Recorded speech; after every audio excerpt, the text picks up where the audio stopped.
ನಮಸ್ಕಾರ. ದಾನುಶ್ರೀ ಭಕ್ತಿ ಚಾನೆಲ್ಗೆ ಸ್ವಾಗತ. ದಯವಿಟ್ಟು ಲೈಕ್ ಮಾಡಿ, ಸಬ್ಸ್ಕ್ರೈಬ್ ಮಾಡಿ ಮತ್ತು ಬೆಲ್ ಐಕಾನ್ ಒತ್ತಿ ನಮ್ಮ ಚಾನೆಲ್ಗೆ ಬೆಂಬಲ ನೀಡಿ. ಶ್ರೀ ಗಣೇಶಾಯ ನಮಃ. ಓಂ ಸಮರ್ಥ ಸದ್ಗುರು ಶ್ರೀ ಸಾಯಿನಾಥಾಯ ನಮಃ. ಶ್ರೀ ಸಾಯಿ ಲೀಲಾಮೃತ ಅಧ್ಯಾಯ 23.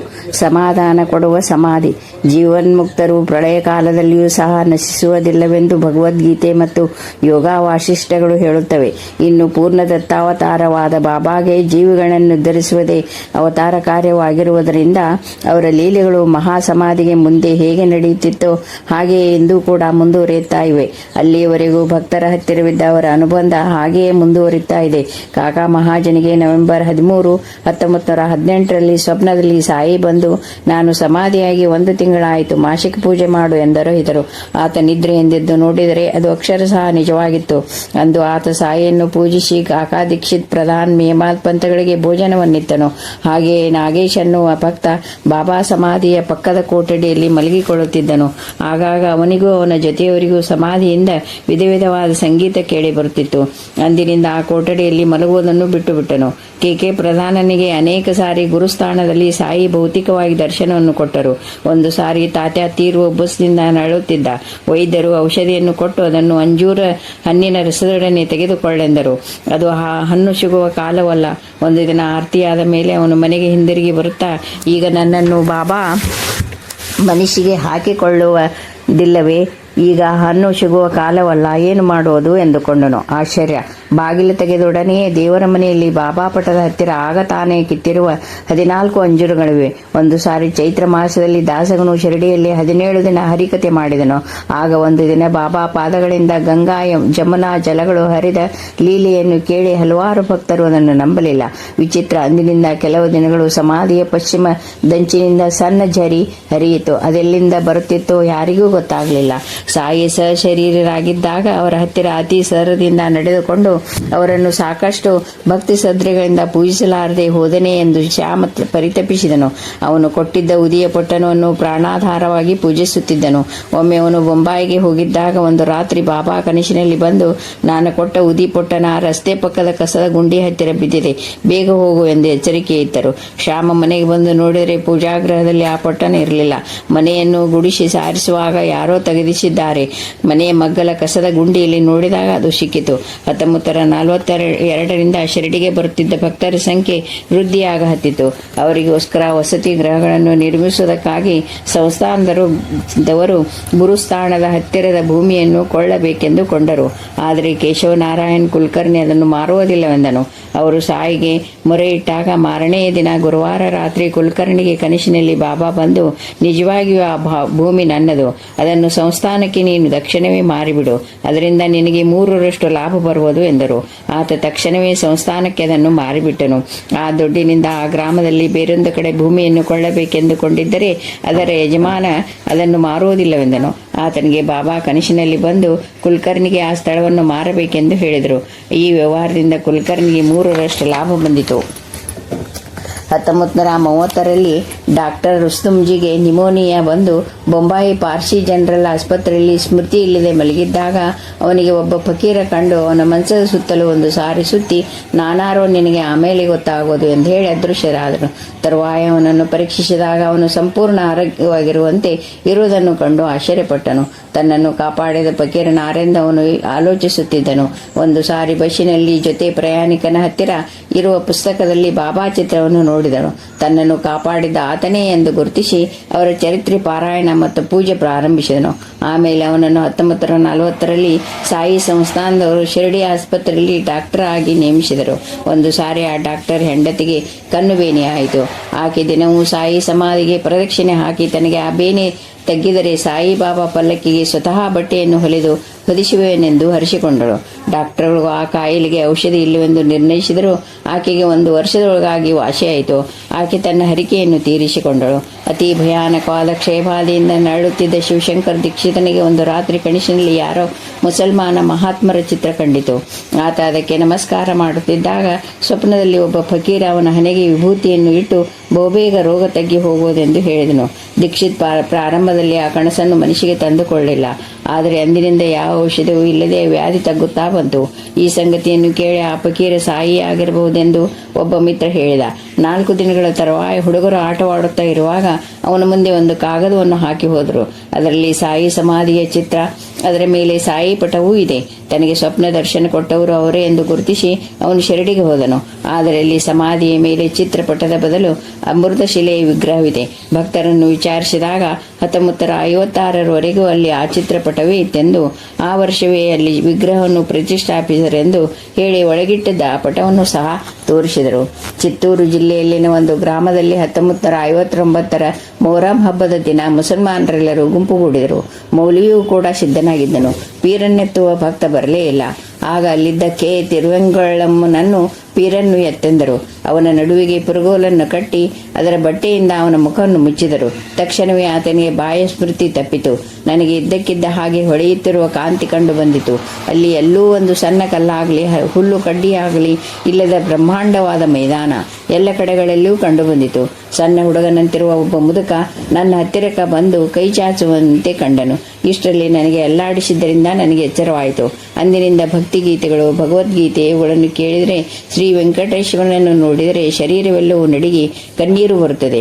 ಒಂದು ಸಾರಿ ನಾನು ಸಾಯಿ ಪಟವನ್ನು ಕೊಂಡುಕೊಂಡೆನು. ಏಕೋ ಏನೋ ಆ ಮೂರ್ತಿ ನನಗೆ ಬಹಳ ಪರಿಚಯವಿದ್ದಂತಿತ್ತು. ಒಂದು ದಿನ ರೇಡಿಯೋದಲ್ಲಿ ಭಕ್ತಿಗೀತೆಗಳು, ಭಗವನ್ನಾಮಾಳುಗಳನ್ನು ಕೇಳುತ್ತಿದ್ದಾಗ ನನಗೆ ಬಾಯಸ್ಮೃತಿ ತಪ್ಪಿ ಅಂದು ಪೀರನ್ನೆತ್ತಿದಾಗ ಆದ ದರ್ಶನವೇ ಮತ್ತೆ ಆಯಿತು. ಆಗ ನನಗೆ ದರ್ಶನ ಕೊಟ್ಟ ಮಹನೀಯ ಸಾಯಿಬಾಬಾನೆ ಎಂದು ಗುರುತಿಸಬಲ್ಲೆನಾದೆನು ಎಂದು ಬರೆಯುತ್ತಾನೆ ಆ ಧನ್ಯ ಜೀವಿ. ನೆಲ್ಲೂರಿನ ಡಾಕ್ಟರ್ ರಾಜಗೋಪಾಲಾಚಾರಿ ಅವರಿಗೆ 1938ರಲ್ಲಿ ಒಂದು ದಿನ ಕನಸಿನಲ್ಲಿ ಒಬ್ಬ ಫಕೀರ ಕಂಡನು. ಅವನ ಮೊಣಕಾಲಿನವರೆಗೂ ಹುಣ್ಣುಗಳಿದ್ದವು.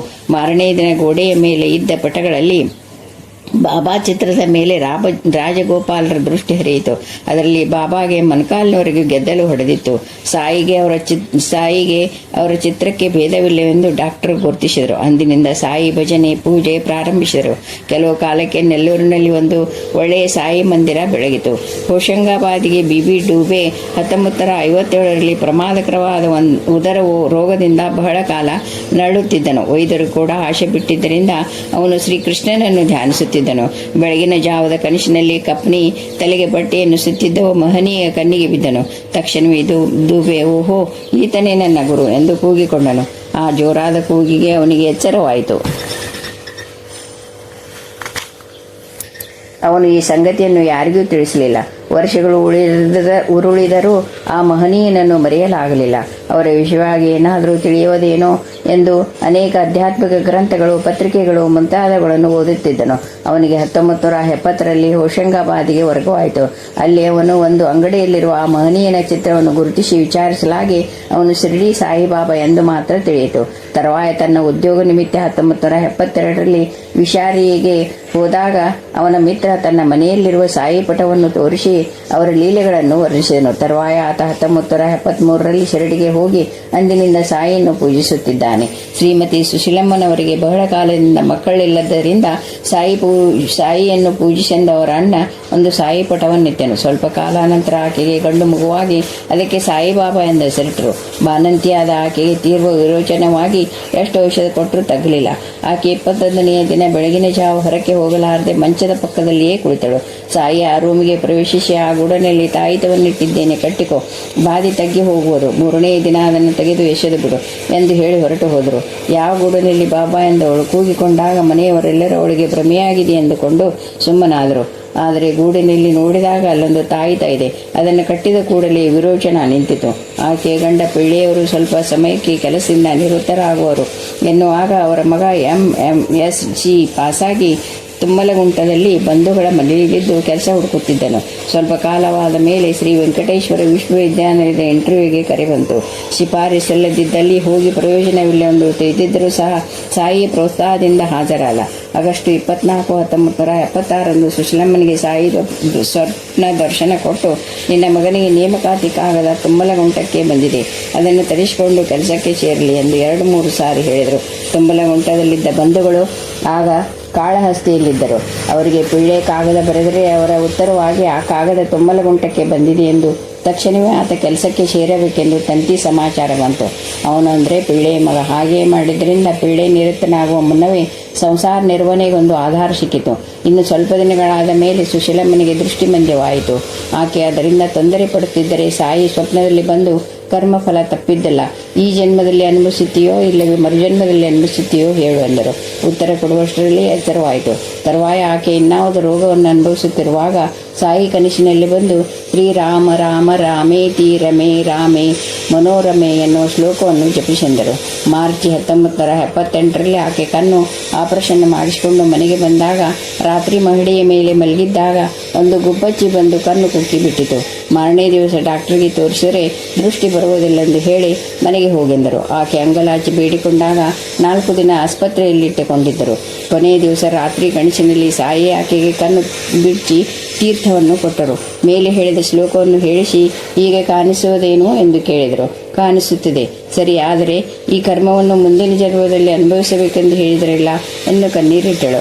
ನಿನಗೆ ದೃಷ್ಟಿ ಕೊಟ್ಟರೂ ಕೊಡದಿದ್ದರೂ ನಿನ್ನ ಗಲಾಟೆ ತಪ್ಪುವುದಿಲ್ಲ ಎಂದು ಕೂಗಾಡಿ ಕಣ್ಣಿಲ್ಲದವರಿಗೆ ಅನ್ನವನ್ನಿತ್ತು ಕೈಲಾದಷ್ಟು ಸಹಾಯ ಮಾಡು, ದೇವರಿಗೆ 10 ತೆಂಗಿನಕಾಯಿ ಒಡಿಸು, ಈ ಕರ್ಮ ತೊಲಗಿ ಹೋಗುವುದು ಎಂದರು. ಬೆಳಿಗ್ಗೆ ಕಟ್ಟು ಬಿಚ್ಚುವ ಹೊತ್ತಿಗೆ ಆಕೆಗೆ ಕಣ್ಣು ಕಾಣಿಸುತ್ತಿತ್ತು. ಅದು ಬಾಬಾ ಲೀಲೆ ಎಂದರು ಡಾಕ್ಟರು. ಅಂದರೆ ಆಕೆಗೆ ಸಂತಾನ, ಆರೋಗ್ಯ, ಜೀವನೋಪಾಯ, ಕರ್ಮ ನಿವೃತ್ತಿ ಎಲ್ಲವನ್ನೂ ಪ್ರಸಾದಿಸರು ಸಾಯಿ. ಪೊಲೀಸು ಆಫೀಸರ್ ಆಗಿ ರಿಟೈರ್ ಆದ ಬಿ ಉಮಾಮಹೇಶ್ವರ ರಾಯರಿಗೆ 1960ರಲ್ಲಿ ಹೃದಯ ಬೇನೆ ಉಂಟಾಗಿ ಆಗಾಗ ಎದೆ ನೋವಿನಿಂದ 2-3 ದಿನಗಳವರೆಗೆ ಪ್ರಜ್ಞೆ ಇಲ್ಲದಂತಾಗುತ್ತಿತ್ತು. ವೈದ್ಯರು ಆಪರೇಷನ್ ಮಾಡಬೇಕೆಂದರು. ಆದರೆ ಆತ ಇಷ್ಟಪಡಲಿಲ್ಲ. ಬಂಧುಗಳ ಪ್ರೋತ್ಸಾಹದಿಂದ 1980ರಲ್ಲಿ ಶಿರಡಿ ದರ್ಶಿಸಿ ಅಲ್ಲಿಂದ ವಿಚಿತ್ರವಾದ ಅನುಭೂತಿಯನ್ನು ಪಡೆದು ಅಂದಿನಿಂದ ಸಾಯಿ ಭಕ್ತರಾಗಿ ಪೂಜಿಸುತ್ತಿದ್ದಾರೆ. ಒಮ್ಮೆ 1983ರಲ್ಲಿ ಅವರು ಎದೆ ನೋವಿನಿಂದ ಸ್ಮೃತಿ ತಪ್ಪಿದರು. ನಾಡಿ 40ಕ್ಕೆ ಬಿದ್ದು ಹೋಯಿತು. 3ನೇ ದಿನ ಬೆಳಗಿನ ಜಾವ 3 ಗಂಟೆಗೆ ಸ್ವಪ್ನದಲ್ಲಿ ಒಬ್ಬ ಫಕೀರ ಬಂದು ಅವನ ಹಣೆಗೆ ವಿಭೂತಿ ಇಟ್ಟು ನೋವು ತಗ್ಗಿ ಹೋಗುವುದೆಂದು ಹೇಳಿದರು. ರಾಯರು ತಕ್ಷಣವೇ ತಮ್ಮ ಹೆಂಡತಿಯನ್ನೆಬ್ಬಿಸಿ ತನ್ನ ಸ್ವಪ್ನವನ್ನು ತಿಳಿಸಿದರು. ಅವರ ಹಣೆಯಲ್ಲಿ ವಿಭೂತಿತ್ತು. ಅಂದಿನಿಂದ ಅವರಿಗೆ ಎದೆ ನೋವು ಬರಲಿಲ್ಲ. ನವೆಂಬರ್ 16, 1983ರ ರಾತ್ರಿ ಅವರು ಸಾಯಿಯನ್ನು ಧ್ಯಾನಿಸುತ್ತಿದ್ದಾಗ ಅಲ್ಲಿದ್ದ ಸಾಯಿ ಚಿತ್ರದಿಂದ ಆಶ್ಚರ್ಯ ತರುವ ಕಾಂತಿಯೊಂದು ಅವರ ಎದೆಯ ಮೇಲೆ ಬಿದ್ದು ಶರೀರದಲ್ಲಿ ವಿದ್ಯುತ್ ಪ್ರವಾಹ ಹರಿದಂತಾಯಿತು. ಅವರ ಎಡತೊಡೆಯ ಸುತ್ತ ವಲಯಾಕಾರದಲ್ಲಿ ಚರ್ಮ ಸುತ್ತ ಹಾಗೆ ಮಚ್ಚೆ ಆಯಿತು. ಅಂದಿನಿಂದ ಅವರು ಆರೋಗ್ಯವಾಗಿದ್ದಾರೆ. ನವೆಂಬರ್ 28, 1984ರಂದು ಅವರಿಗೆ ಬಾಬಾ ಕನಸಿನಲ್ಲಿ ಬಂದು ನಾಳೆ ನಿನಗೊಂದು ಗಂಡಾಂತರವಿದೆ, ಬಂಧುಗಳನ್ನೆಲ್ಲ ಕರೆಸಿಕೋ, ನಾನಿದ್ದೇನೆ, ನಿನಗೇನು ಭಯವಿಲ್ಲ ಎಂದರು. ಬೆಳಿಗ್ಗೆ ಎಲ್ಲರೂ ಸಿದ್ಧವಾಗಿದ್ದರು. ಆತ ಧ್ಯಾನದಲ್ಲಿ ಕುಳಿತಿದ್ದಾಗ ಬಿದ್ದು ಹೋದರು. ಆಸ್ಪತ್ರೆಗೆ ಕರೆದುಕೊಂಡು ಹೋದರೆ ಆತ ದಕ್ಕುವುದು ಕಷ್ಟವೆಂದರು. ಅವರ ಹೆಂಡತಿ ಬಾಬಾನನ್ನು ಪ್ರಾರ್ಥಿಸುತ್ತಿದ್ದಾಗ ರಾಯರು ಸುಧಾರಿಸಿಕೊಂಡರು. ಅಂದಿನಿಂದ ಸಾಯಿ ಸೇವೆ ಮಾಡುತ್ತಿದ್ದಾರೆ. ಆಂಧ್ರ ಪ್ರದೇಶದ ಕಲಚೇಡು ದಶರಥ್ ರಾಮಯ್ಯ ಹೀಗೆ ಬರೆಯುತ್ತಾನೆ. ಒಂದು ರಾತ್ರಿ ನಮ್ಮ ಮನೆಯ ಎದುರಿನ ರಾಮ ಮಂದಿರದಲ್ಲಿ ಬಾಬಾ ಸತ್ಸಂಗದಿಂದ ಬಂದು ನಮ್ಮಮ್ಮ ಪ್ರಸಾದವನ್ನು ತಂದು ನನಗೆ ಕೊಟ್ಟಳು. ನಾನದನ್ನು ತಿಂದು ಮಲಗಿದಾಗ ಬಾಬಾ ಕನಸಿನಲ್ಲಿ ಬಂದು ತಮಗೆ ಸಂಪಿಗೆ ಮೊಗ್ಗಿನ ಹಾರವನ್ನು ಹಾಕೆಂದರು. ಮಾರನೇ ದಿನ ಅದನ್ನು ಸಮರ್ಪಿಸಿದೆ. ಅಂದಿನಿಂದ ಅವರು ನಮ್ಮನ್ನು ಕಾಪಾಡುತ್ತಿದ್ದಾರೆ. ಸುಮಾರು 20 ದಿನಗಳಾದ ಮೇಲೆ ನನಗೆ ಎದೆ ನೋವು ಬಂದು ನಾನು ರೂಮಿನಲ್ಲಿ ಮಲಗಿಕೊಂಡೆನು. ಕನಸಿನಲ್ಲಿ ಒಬ್ಬ ಅಜಾನುಭಾವಿನ ಪಾದ ಮಾತ್ರ ನನ್ನ ಮೇಲೆ ದಾಟಿಕೊಂಡು ಹೋಗುತ್ತಿತ್ತು. ನಾನು ಅದನ್ನು ಮುಟ್ಟಿ ನಮಸ್ಕಾರ ಮಾಡಿದೆ. ನನ್ನ ಹಾಸಿಗೆ ಮೇಲಿರುವ 3 ವೀಳ್ಯದೆಲೆ 2 ಅಡಿಕೆಯನ್ನು ಹಾಕಿಕೊಳ್ಳೆಂದು ಹೇಳುವ ಆದೇಶ ಕಿವಿಗೆ ಬಿದ್ದು ನಾನು ಹಾಗೆಯೇ ಮಾಡಿದೆ. ಬೆಳಗಾಗುವ ಹೊತ್ತಿಗೆ ಎದೆನೋವು ತಗ್ಗಿ ಹೋಯಿತು. ಇನ್ನೊಂದು ತಿಂಗಳಿಗೆ ಹೊಟ್ಟೆಯೊಬ್ಬರ ಆಯಾಸ ಕಂಡಿತು. ಮನೆಯಲ್ಲಿ ಎಲ್ಲರೂ ಅನ್ನ ನೀರು ಬಿಟ್ಟು ನನ್ನ ಮನಸ್ಸು ಸುತ್ತ ಕುಳಿತರು. ನನಗೆ ತೂಕಡಿಕೆ ಬಂದ ಹಾಗೆ ಕೂಡಲೇ ಕನಸಿನಲ್ಲಿ ಶ್ರೀ ಸಾಯಿ ದರ್ಶನ ಕೊಟ್ಟು ಸಾಸಿವೆ ಗಾತ್ರದ ಮಾತ್ರೆಯನ್ನು ನನ್ನ ಬಾಯಿಗೆ ಹಾಕಿದರು. ಬೆಳಗಾಗುವ ಹೊತ್ತಿಗೆ ಆರೋಗ್ಯವಾಗಿದ್ದೆ. ಇನ್ನೊಂದು ಸಾರಿ ಇಂಜೆಕ್ಷನ್ ತೆಗೆದುಕೊಂಡದರ ಪರಿಣಾಮವಾಗಿ ನನ್ನ ಮೈಯೆಲ್ಲ ಕೊಚ್ಚುತ್ತಿದ್ದಂತೆ ಭಾಸವಾಗುತ್ತಿತ್ತು. ತುಂಬ ನೋವಾಗುತ್ತಿತ್ತು. ಪುನಃ ಡಾಕ್ಟರ್ ಹತ್ರ ಹೋಗಲಾರದೆ ಅಳುತ್ತಾ ಮಲಗಿಕೊಂಡೆನು. ಸ್ವಲ್ಪ ಮಂಪರು ಬಂದ ಕೂಡಲೇ ಬಾಬಾ ನನ್ನ ತಲೆಯ ಹತ್ತಿರ ಕುಳಿತುಕೊಂಡು ನನ್ನ ಹೆಣ್ಣೆಗೆ ವಿಭೂತಿ ಹಚ್ಚುತ್ತಿದ್ದಾರೆ. ಆ ಸ್ಪರ್ಶಕ್ಕೆ ನನಗೆ ಎಚ್ಚರವಾಯಿತು. ಆಗ ರಾತ್ರಿ 3 ಗಂಟೆ ನನ್ನ ತಲೆನೋವು ಇಲ್ಲವಾಗಿತ್ತು. ಇನ್ನೊಂದು ಸಾರಿ ಬಾಬಾ ಸ್ವಪ್ನದಲ್ಲಿ ಬಂದು ನನಗೊಂದು ನಾಮಂತ್ರವನ್ನು ಕೊಟ್ಟು ಅದನ್ನು ಜಪಿಸೆಂದರು. ಓಂ ಗೋಲಿನ ಶ್ರೀಮತಿ ಶೇಷಾರತ್ನಂ ಹೀಗೆ ಬರೆಯುತ್ತಾರೆ. ಬಾಬಾ ಮಂದಿರದಲ್ಲಿ ನಡೆಯುತ್ತಿದ್ದ ಅನ್ನದಾನಗಳಿಗೆ ಅಡಿಗೆ ಮಾಡುತ್ತಿದ್ದರಿಂದ ಹುಡುಗತನದಲ್ಲಿದ್ದ ಬಾಬಾ ಭಕ್ತಿ ಅಭಿವೃದ್ಧಿಗೊಂಡಿತು. ಒಂದು ಗುರುವಾರ ಮಾಸ್ಟರವರ ಹತ್ತಿರ ಶ್ರೀ ಸಾಯಿ ಲೀಲಾಮೃತವನ್ನು ಪಡೆದನು. ಅಂದು ಸಾಯಂಕಾಲ ನಿದ್ರೆಯ ಮಂಪರಿನಲ್ಲಿದ್ದಾಗ ಶಿರಡಿಯ ಮಸೀದಿ ಸಮಾಧಿ ದರ್ಶನವಾಯಿತು. ಸಮಾಧಿಯ ಮೇಲೆ ಬಾಬಾ ಗಾಳಿಯಲ್ಲಿ ಕುಳಿತಿದ್ದಂತೆ ಕಂಡರು. ಅವರು ನನ್ನ ಕಡೆ ಬೆತ್ತವನ್ನು ತೋರಿಸುತ್ತಾ ತಮ್ಮ ಎದುರಿಗೆ ಪದ್ಮಾಸನ ಹಾಕಿಕೊಂಡು ಕುಳಿತುಕೊಳ್ಳಬೇಕೆಂದು ತಲೆ ಮೇಲೆ ಸೆರಗು ಹೊದ್ದಿಕೊಳ್ಳಬೇಕೆಂತಲೂ ಹೇಳಿದರು. ಆಗ ಒಂದು ಯೋಗ ಮುದ್ರೆಯನ್ನು ತೋರಿಸಿ ಅರಬ್ಬಿಯಲ್ಲಿ ಒಂದು ಮಂತ್ರವನ್ನು ಹೇಳಿ ಅದನ್ನು ಜಪಿಸಿದರು. ಎಚ್ಚರವಾಗುವ ಹೊತ್ತಿಗೆ ಆ ಮಂತ್ರ ಮರೆತು ಹೋಯಿತು. ಆ ವಿಷಯವನ್ನು ಮಾಸ್ಟರ್ ಹತ್ತಿರ ಹೇಳಿದಾಗ ಅವರು ಆ ಮಂತ್ರವನ್ನು ಕಾಗದದ ಮೇಲೆ ಬರೆದುಕೊಟ್ಟರು. ನಮ್ಮ 6 ವಯಸ್ಸಿನ ಮಗು ಶ್ರೀ ಸಾಯಿ ಲೀಲಾಮೃತವನ್ನು ಒಂದರಕ್ಷರಕ್ಕಿನ್ನೊಂದನ್ನು ಜೋಡಿಸಿಕೊಂಡು ಓದುವಾಗ ತಪ್ಪುತ್ತಿದ್ದರಿಂದ ಬಾಬಾ ಕನಿಷ್ಠದಲ್ಲಿ ಬಂದು ಸರಿಯಾಗಿ ಓದದಿದ್ದರೆ ಹೊಡೆಯುತ್ತೇನೆಂದು ಬೆದರಿಸಿದರು. ಮಗು ಭಯಪಟ್ಟು ಓದುವುದನ್ನೇ ನಿಲ್ಲಿಸಿತು. ಮಾಸ್ಟರವರ ಹತ್ತಿರ ಇದನ್ನು ಹೇಳಿದಾಗ ಪ್ರಸಾದವನ್ನು ಕೊಟ್ಟು ಈ ಸಾರಿ ಸರಿಯಾಗಿ ಓದು, ಬಾಬಾ ಹೊಡೆಯುವುದಿಲ್ಲ ಎಂದರು. ಅದೇ ರಾತ್ರಿ ಮಗುವಿಗೆ ಕನಸಿನಲ್ಲಿ ಬಂದು ಭಯಪಡಬೇಡ, ಓದು ಎಂದು ಪ್ರೇಮಪೂರ್ವಕವಾಗಿ ಹೇಳಿದರು ಬಾಬಾ.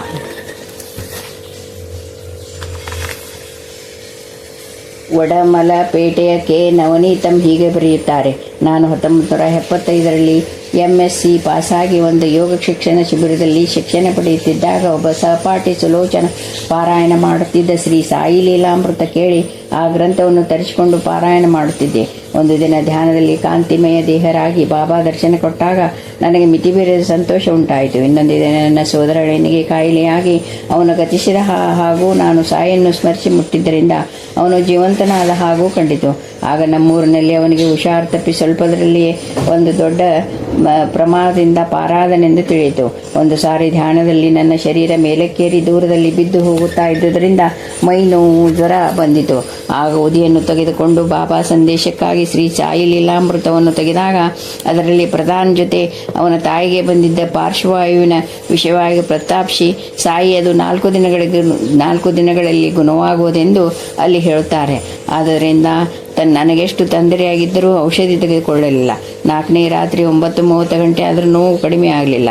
ನಾನು ಸುಲೋಚನಾ ಬಾಬಾ ಅವರನ್ನು ಕುರಿತು ಮಾಸ್ಟರವರನ್ನು ಕುರಿತು 11:30ರವರೆಗೂ ಮಾತಾಡುತ್ತಿದ್ದೆವು. ಮಲಗಿಕೊಂಡು ನಿದ್ರೆ ಬಂದ 5 ನಿಮಿಷಗಳಲ್ಲಿ ನನ್ನನ್ನು ಯಾರೋ ಬಲವಾಗಿ ಅದುಮಿದ ಹಾಗಾಯಿತು. ಭಯದಿಂದ ಬಾಬಾ ಎಂದು ಕೂಗಿಕೊಳ್ಳುವುದಕ್ಕೆ ಹೋದರೆ ಮಾತೇ ಬಾರದು. ಬೆಳಗಾಗುವ ಹೊತ್ತಿಗೆ ನನ್ನ ನೋವುಗಳೆಲ್ಲ ತಗ್ಗಿದ್ದವು. ಅಂದಿನಿಂದ ನನ್ನ ಬಾಯಿಂದ ಶಿವನಾಮದ ಬದಲು ಸಾಯಿ ನಾಮ ಬರುತ್ತಿದ್ದುದು ನನಗೆ ಆಶ್ಚರ್ಯವೆನಿಸಿತು. ಶಿರಡಿಯಲ್ಲಿ ಸಮಾಧಿಯ ಮೇಲಿರುವ ವಿಗ್ರಹವನ್ನು ಕೆತ್ತುವುದಕ್ಕೆ ಬೊಂಬಾಯಿಯಿಂದ ತಾಲೀಮೆನ್ನುವ ಶಿಲ್ಪಿ ಬಂದನು. ಬೇರೆ ಬೇರೆ ಕೋನಗಳಿಂದ ತೆಗೆದ ಸಾಯಿ ಫೋಟೋಗಳು ಇಲ್ಲ. ಬಾಬಾಗೆ ತೆಗೆದ ಫೋಟೋಗಳು ಕೆಲವೇ. ಅವುಗಳು ಕೂಡ ಬೇರೆ ಬೇರೆ ವಯಸ್ಸಿಗೆ, ಕಾಲಕ್ಕೆ ಸಂಬಂಧಿಸಿಪಟ್ಟವು. ಆದ್ದರಿಂದ ತಾಲೀಮು ಎಷ್ಟು ಪ್ರಯತ್ನಪಟ್ಟರೂ ಕೆತ್ತನೆಯ ಕೆಲಸ ತೃಪ್ತಿಕರವಾಗಿ ಸಾಗಲಿಲ್ಲ. ಕೊನೆಯ ಪ್ರಯತ್ನವಾಗಿ ಅವನು ಸಾಯಿಯನ್ನೇ ಪ್ರಾರ್ಥಿಸಿದನು. ಅದೇ ರಾತ್ರಿ ಬಾಬಾ ಕನಸಿನಲ್ಲಿ ಬಂದು ನನ್ನನ್ನು ಪುನಃ ನೋಡಬೇಕೆಂದರೆ ಸಿಗುವುದಿಲ್ಲ, ಜಾಗ್ರತೆಯಾಗಿ ನೋಡು ಎಂದರು. ಅವನು ಸಾಯಿಯ ಸುತ್ತ ನಿಧಾನವಾಗಿ ಬಳಸುತ್ತಾ ಅವರ ರೂಪವನ್ನು ಎಲ್ಲ ಕಡೆಯಿಂದಲೂ ನೋಡಿದನು. ಬೆಳಗಾದ ಕೂಡಲೇ ಪ್ಲಾಸ್ಟರ್ ಆಫ್ ಪ್ಯಾರಿಸ್ನಲ್ಲಿ ಸುಂದರವಾದ ಮಾದರಿ ವಿಗ್ರಹವನ್ನು ರೂಪಿಸಿ ಅದನ್ನು ಅನುಸರಿಸಿ ಅಮೃತ ಶಿಲೆಯ ವಿಗ್ರಹವನ್ನು ಕೆತ್ತಿದನು. ಅದನ್ನು ಶ್ರೀ ಸಾಯಿ ಶರಣಾನಂದರು 1956ರಲ್ಲಿ ಸಮಾಧಿಯ ಮೇಲಿಟ್ಟು ಪ್ರತಿಷ್ಠಾಪಿಸಿದರು. ಅಂದರೆ ಅದು ಸಾಯಿ ಪ್ರತ್ಯಕ್ಷವಾಗಿ ಮಾಡಿಸಿಕೊಂಡ ಮೂರ್ತಿಯಲ್ಲದೆ ಮತ್ತೇನು. ಸಾಯಿಗೂ ಅವರ ವಿಗ್ರಹಕ್ಕೂ ಭೇದವಿಲ್ಲ. ಶ್ರೀ ದಿಲೀಪ್ ಕುಮಾರ್ ರಾಯ್ ಎನ್ನುವ ಪ್ರಖ್ಯಾತ ಸಾಧಕ ಪುನಾದಲ್ಲಿ ಹರೇ ಕೃಷ್ಣ ಆಶ್ರಮವನ್ನು ಸ್ಥಾಪಿಸಿದನು. ಒಬ್ಬ ಮಿತ್ರ 1968ರಲ್ಲಿ ಇವರಿಗೆ ಒಂದು ಸಾಯಿ ವಿಗ್ರಹವನ್ನು ಕೊಟ್ಟನು. ಅವರು ಅದನ್ನು ಆಶ್ರಮದ ಹೊರಗೆ ಇಟ್ಟುಬಿಟ್ಟಿದ್ದರು. ಅಂದು ರಾತ್ರಿ ಆತನಿಗೆ ಸ್ವಪ್ನದಲ್ಲಿ ಸಾಯಿ ಬಂದು, ನಾನು ಚಳಿಯಲ್ಲಿ ನಡಿಗೆ ಹೋಗುತ್ತಿದ್ದೇನೆ, ಬೆಚ್ಚಗೆ ಒಳಗಿಡು ನನ್ನನ್ನು ಎಂದರು. ಆತ ತಕ್ಷಣವೇ ನಿದ್ರೆಯಿಂದೆದ್ದು ಮಾರನೇ ದಿನವೇ ಆ ವಿಗ್ರಹವನ್ನು ಪ್ರತ್ಯೇಕವಾದ ಒಂದು ಮಂದಿರದಲ್ಲಿ ಸ್ಥಾಪಿಸಿದನು. ಕೆಲವರಿಗೆ ಸಾಯಿಯ ಶರೀರ ವಾಣಿಯ ಮುಖಾಂತರ ತಮ್ಮ ರಕ್ಷಣೆಯನ್ನಿತ್ತು ಅವರ ಆಪತ್ತನ್ನು ಪರಿಹರಿಸುತ್ತಾ ಇದ್ದಾರೆ. ಕೀರ್ತಿಶೇಷ್ ವೆಂಕಟನಾರಾಯಣ ರಾಜು ಮೈಸೂರು ಸಾಯಿ ಮಂದಿರದಲ್ಲಿ ಪೂಜಾರಿ. ಈತ ಸುಮಾರು 17 ವರ್ಷಗಳು ಪ್ರತಿದಿನವೂ ಬೆಳಿಗ್ಗೆ ಎದ್ದು ದೇವಾಲಯವನ್ನು ಗುಡಿಸಿ ನೀರು ಚೆಲ್ಲಿ ರಂಗೋಲಿ ಇಟ್ಟು ಸಾಯಿ ಪೂಜೆ ಮಾಡುತ್ತಿದ್ದನು. ಆಮೇಲೆ ಕೋರ್ಟಿನಲ್ಲಿ ದಸ್ತಾವೇಜು ಬರೆಯುವನಾಗಿ ದಿನವೂ ಕೇವಲ 2 ರೂಪಾಯಿಗಳನ್ನು ಸಂಪಾದಿಸುತ್ತಿದ್ದನು. ಒಂದು ದಿನ ಈತ ತನ್ನ ಕಷ್ಟ ಜೀವನವನ್ನು ಕೊನೆಗಾಣಿಸಬೇಕೆಂದು ವಿಷವನ್ನು ತನ್ನ ಹತ್ತಿರ ಇಟ್ಟುಕೊಂಡು ಒಂದು ದೇವಾಲಯದಲ್ಲಿ ಧ್ಯಾನವಾಗಿದ್ದನು.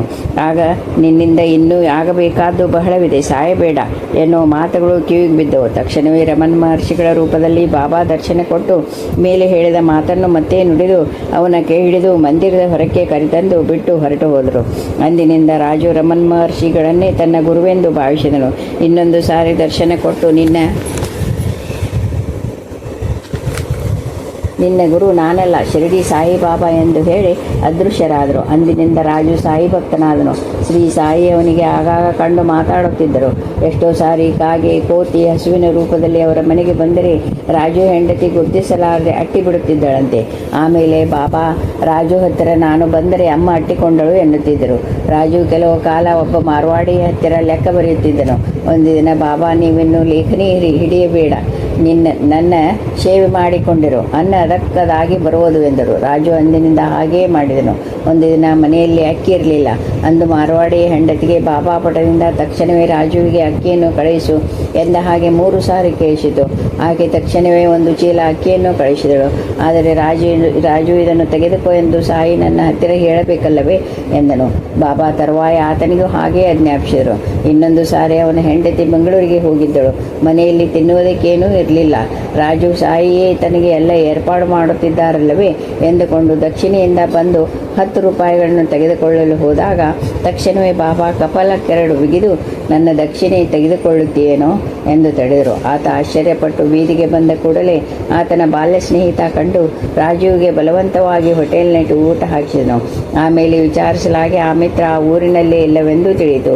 ರಾಜು ಮೈಸೂರು ಸಾಯಿಬಾಬಾ ಮಂದಿರದಲ್ಲಿ ಅನೇಕ ವರ್ಷ ಸೇವೆ ಸಲ್ಲಿಸಿ ಈ ಮಧ್ಯೆ ಪರಮ ನೈದಿದರು. ನವದೆಹಲಿಯ ಎಂ ಬಂಗಾರ ಹೀಗೆ ಬರೆದಿದ್ದಾರೆ: ಪಾರ್ಸಿ ಸಂಪ್ರದಾಯಸ್ಥರಾದ ನನ್ನ ಹೆಂಡತಿ ಬಾಬಾನನ್ನು ನಂಬುವುದಿಲ್ಲ, ನಾನು ಮಾತ್ರ ನಂಬುತ್ತೇನೆ. 1956ರಲ್ಲಿ ನಮ್ಮ ಮನೆಯಲ್ಲಿ ಒಂದು ಸಾಯಿಬಾಬಾ ಕ್ಯಾಲೆಂಡರ್ ಇರ್ತಿತ್ತು. ಒಂದು ದಿನ ಅನಾಲೋಚಿತವಾಗಿ ಆ ಪಟಕ್ಕೆ ನಮಸ್ಕಾರ ಮಾಡಿದೆ.